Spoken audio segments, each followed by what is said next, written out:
Guys ulit. So, ang topic ngayon is paano man malalaman na healed ka na. Abay, nag-transform. Well, I'm trying to rebuild yung ano sa imagination ko. And i-interpret ko kung anong feeling ng healed na yan. Cute, pink, like a princess on a story. Yes, very passionate. Ang daling maka-reconnect sa'yo. Kahit sa pains and traumas and paulit-ulit na nasirang trust. Parang pwede ka na uling mag-trust. Pero andun pa rin yung boundaries and limitations. Well, para ano din, yung video naman, merong konting ano, di ba? Na parang, la la la la la. Kulang na lang basket. Wala akong basket. Tapos, pag sa masculine, pag isa ka lalaki, well, swabing-swabe. Kaya, nagmumukhang nagmamaganda, parang gwapong-gwapo ka. Tapos, magaan ang pakiramdam. Dito, dito. Kahit puyat ka. So, upo nga tayo. Makakonsentrate. Tapos,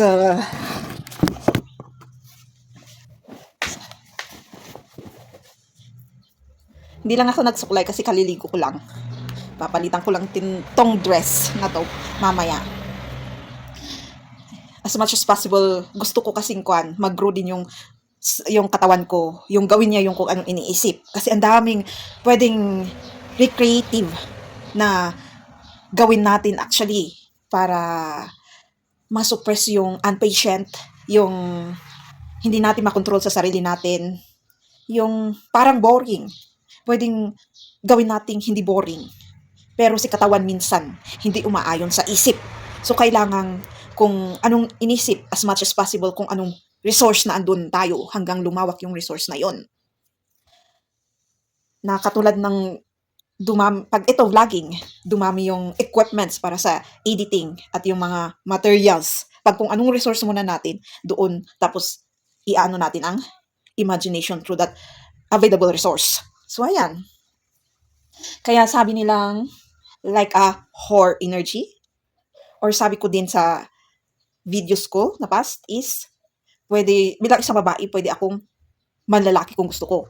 Pero, andun ako sa Diyos na kailangan i-consider ito, ganyan, kasi mawawala din pag tumigas ang ulo mo. Yung mga gifts na dumating sa'yo nung nag-heal ka. Instead, i-improve mo pa siya. So, dito sa business na tinutuka, kasi dito ko rin napatunayan yung kung ano ako before and ngayon. Wow, kung sino yung mga nagko-consume. Wow, I really adored. Kasi mostly, farmers, paano sila nagpapaaral ng anak nila? Paano pa sila nagiging customer? Kasi wala kami kung wala sila. And nagpapasalamat ako, kaya todo prayer din ako para sa kanila.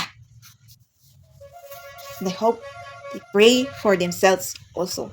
God provides. And andito rin ako sa era na another stage.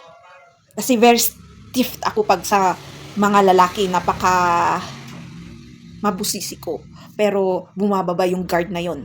Na alam ko meron din yung mga lalaki nun, kaya nakaka-relate ako sa part na yon. Na para siyang pride actually. Pero hindi. Meron din silang pains and traumas na katulad nating mga babae.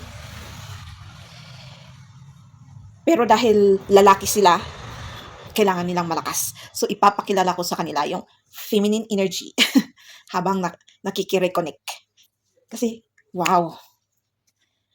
So, oo, andito ako sa era na nakikire-connect, sa mga male gender. And, wow, lucky are those who are coming for that task. Meron na akong mga nakilala. So, mababait naman, and so on. So, for adult, sabihin nating by communication siguro kung may tatanungin ka or biglang nakipagkwentuhan ito sa'yo. So, we have to understand male gender din, hindi lang female. So, parang pinaramdam ng Diyos sa akin kung paano maging. Pero, meron pa rin limitations and boundaries eh. Kasi,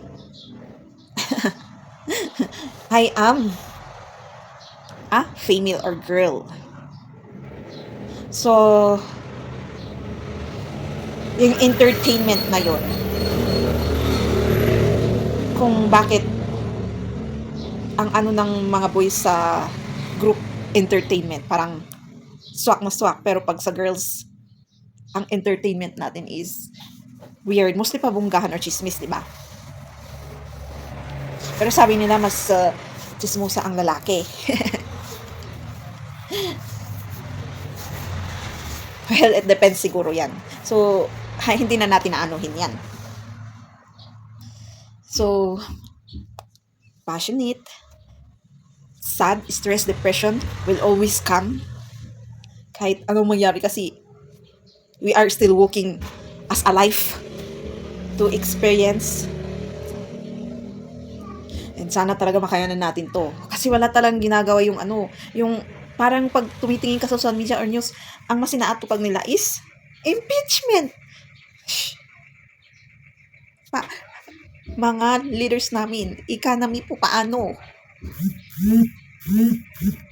Or di kaya kung may sarili silang business dito, mas importante kaysa ba't mo pa kinuha yung posisyon na yan kung hindi ka marunong mag-balance ng iyong business tapos yung trabaho mo as leader dyan sa gobyerno.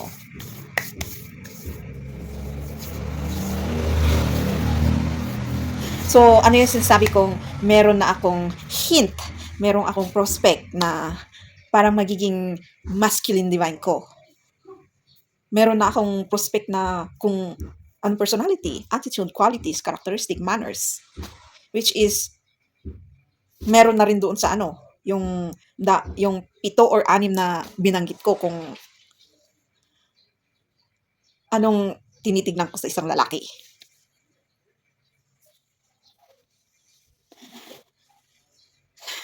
Di ba? Talagang parang mahaba ang hair mo nito. Gaganon ka talaga.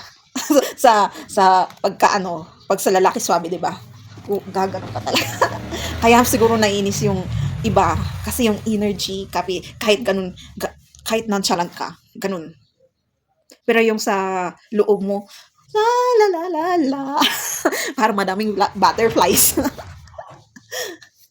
Na kahit hindi ka nag-smile pa rin sa loob. Alam ko nakaka-relate yung iba dyan. So, see you. Yung parang pa-cute. Tapos masasabi ng iba, hindi naman maganda. Hindi nila naintindihan kasi na may deeper pa. Kaya akala nila nagpapaganda or nagpapa-cute lang. Yun yung minsan hinahabol sa'yo.